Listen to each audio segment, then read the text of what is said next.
যুক্তরাজ্যের ক্ষমতাসীন লেবার পার্টির সিটি মিনিস্টার টিউলিপ সিদ্দিক নিজের বিরুদ্ধে ওঠা অভিযোগ তদন্তের আহ্বান জানিয়েছেন। বাংলাদেশের ক্ষমতাচ্যুত প্রধানমন্ত্রী শেখ হাসিনার দলের ঘনিষ্ঠ লোকজনের কাছ থেকে লন্ডনে বিনামূল্যে ফ্ল্যাট পাওয়ার খবর প্রকাশিত হওয়ার পর ক্রমবর্ধমান চাপের মুখে তিনি এই আহ্বান জানালেন।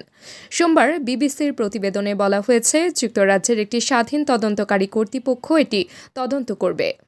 তদন্তের আহ্বান জানিয়ে টিউলিপ সিদ্দিক যুক্তরাজ্যের প্রধানমন্ত্রীর উপদেষ্টা লাউরি ম্যাগনাসের কাছে চিঠি লিখেছেন। চিঠিতে টিউলিপ লিখেছেন, গত কয়েক সপ্তাহে তিনি গণমাধ্যমের খবরের বিষয়বস্তু হয়েছেন।